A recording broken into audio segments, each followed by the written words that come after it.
It's the properties that we reject that makes us the best. I've never done this before on a YouTube video, is to showcase some of the properties that we have rejected. Now, there's a lot of talk about selecting the right properties, but there's not a single video out there until this one that shows you why we rejected some of the properties, the case studies, the reasons why we decided that property isn't going to go ahead. And we actually have seen other buyers agents sell their clients those properties, right? And this is why it made me think that I really need to share with you the three properties, at least three properties that we have rejected in the last month and why we rejected it, right? So let's start. Number one, so this is a common occurrence in commercial property, is when the glossy brochure that is called an information memorandum and sales brochure says the property is yielding 6.5% or 7% in metro. And you think, wow, fantastic, I have found a unicorn, right?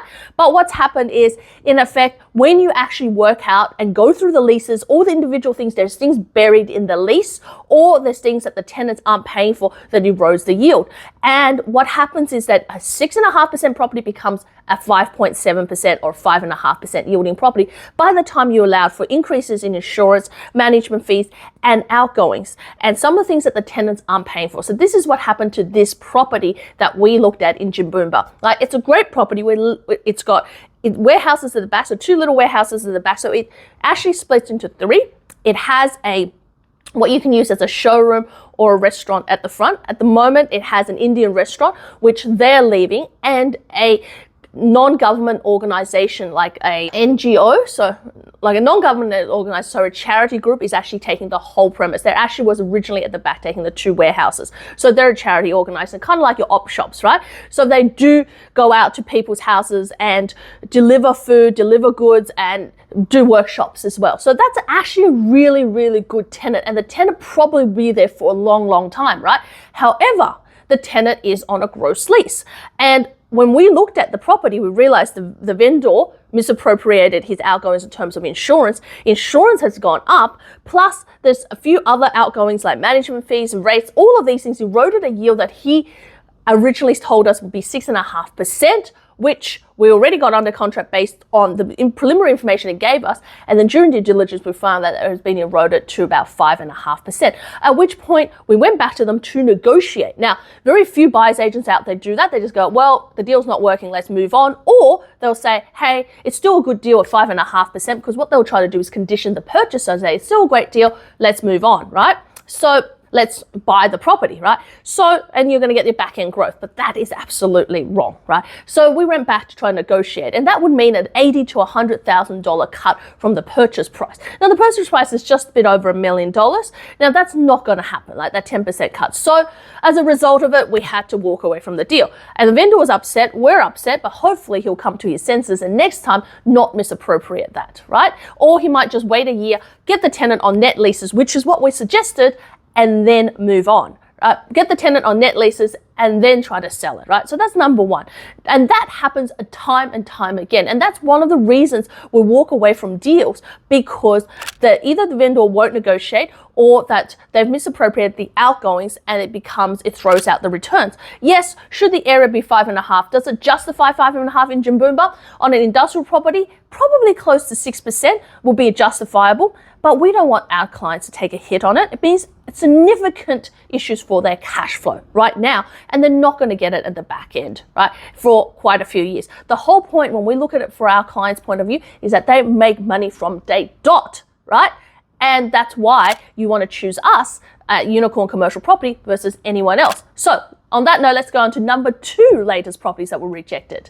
So this property is in Bundaberg, right? So we just looked at Jimboomba, which is in Brisbane. Now we look at Bundaberg. So in Bundaberg, this property was a dual tenancy, which looked really good, because we understand that dual tenancies have the ability later on to repurpose. So even if you get an underperforming tenant in one side, it's not a huge deal if you want to create some kind of uplifts in the future, because what you can do is you can actually create that uplift by changing the tenants, tweaking the lease, doing a bit of refurbishment, and you get much, much better outcome in the back end, right? So if you take a little bit of a hit on the yield, it's not a big deal. However, the thing to watch out for properties like that is what is capital works, because capital works is going to erode the value of the property. Because ultimately, if you're buying a property at 7% yield and then you end up spending an extra 50, 80, 100 grand on it, it washes itself out to about 6%. And most people don't realize that. They just buy, they go, oh yeah, we'll fix the capital works, but that capital works is for 20 years.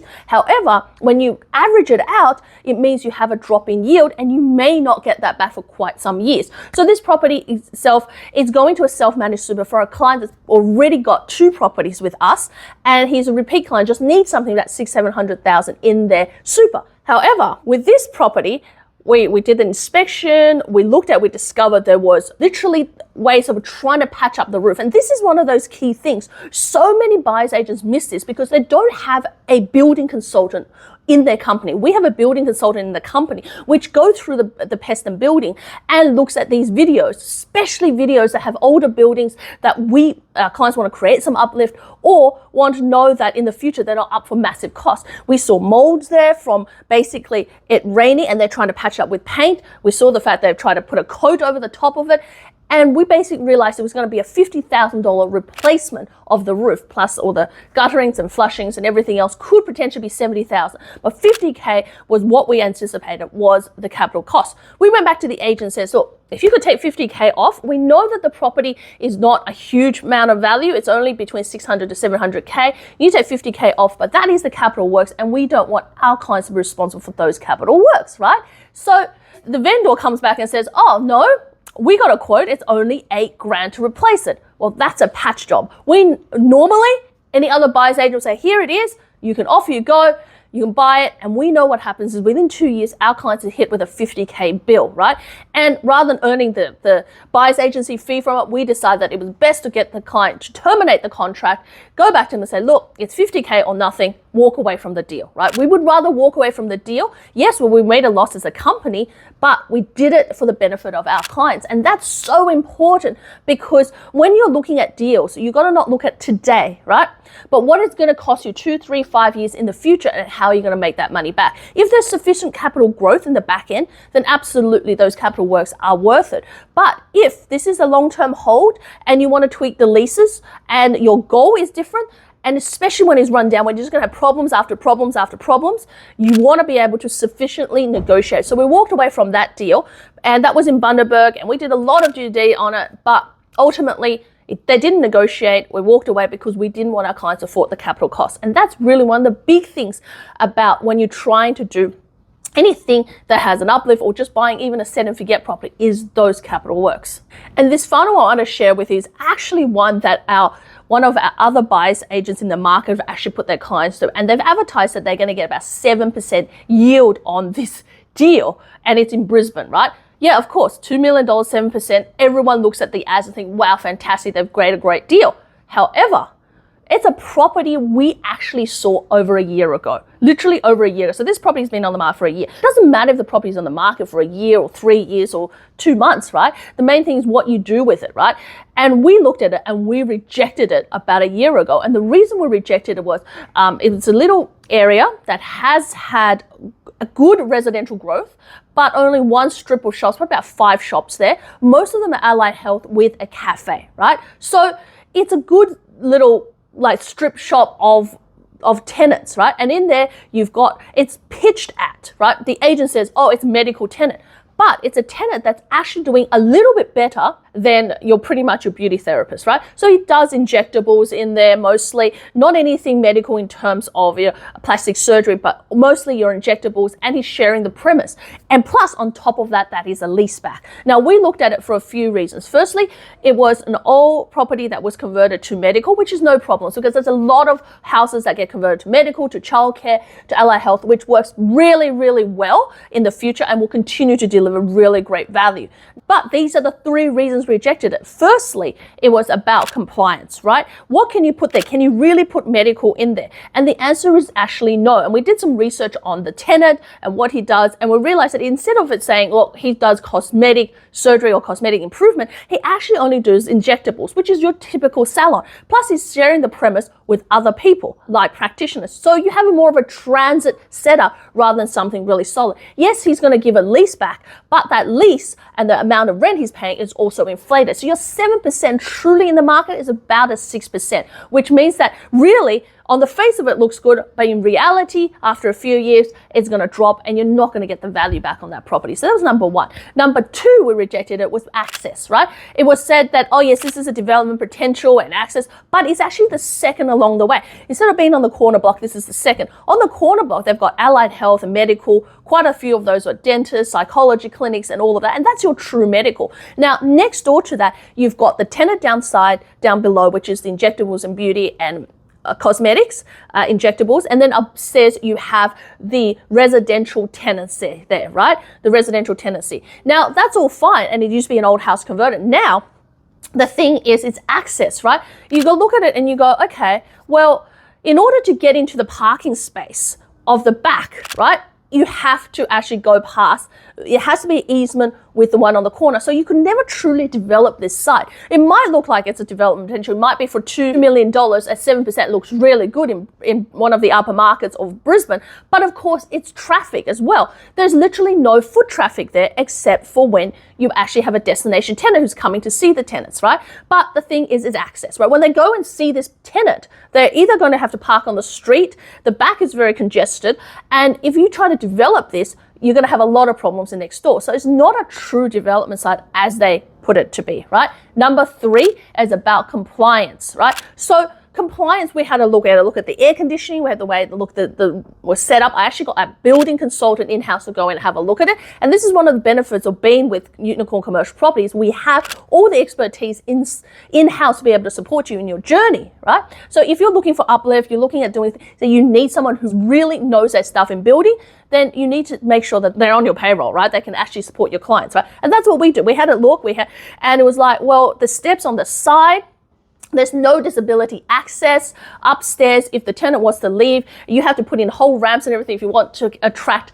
a similar tenant, or if you want to put NDIS tenant. There was no disability access from the back, no disability access on the front section. Very, very hard to get through. And they had old air conditioners, which is going to start costing money within 2 years, right? So, and then we looked at to make sure there was basins, doors, exit fire, all of those things had issues with that compliance. And we knew to get something up to code in terms of compliance was going to cost a lot of money. So on the face of it, yield looks really great, purchase price is great, but in reality, the purchaser who bought this property from one of the other buyers agents in this market really need to rethink what they're doing, because ultimately they're not really going to get the benefit of what they're thinking, which is that stability of income, the growth potential, as well as the uplift, because of all of these issues. That's going to chew in their money and it's going to become issues that become evident in the next 2 years.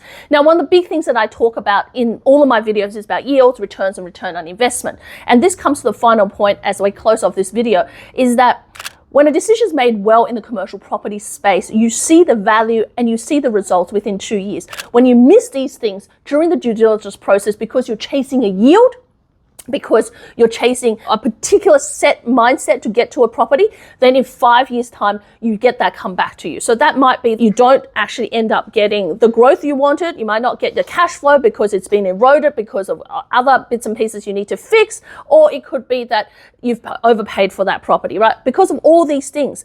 And one of the typical things that I see in the market that people do, that investors do, is that they overpay for a property by buying the incorrect yield. I saw that a lot in COVID. It's still happening today, where they're being talked into buying properties at lower than the cap rate in the market. So the cap rate in the market, in any market, defines what that return is. So for example, you want an industrial property in regional Queensland, that's usually about 7% yield. The problem is so many buyers agents out there are talking their clients into buying those properties at 6.5% yield.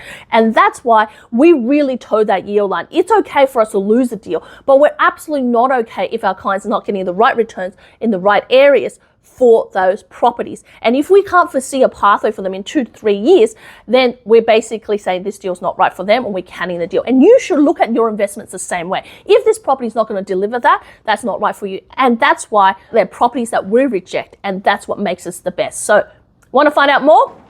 Check out our links below. But make sure you subscribe, hit the bell, pass this video around so other people know what to not invest in the commercial property space.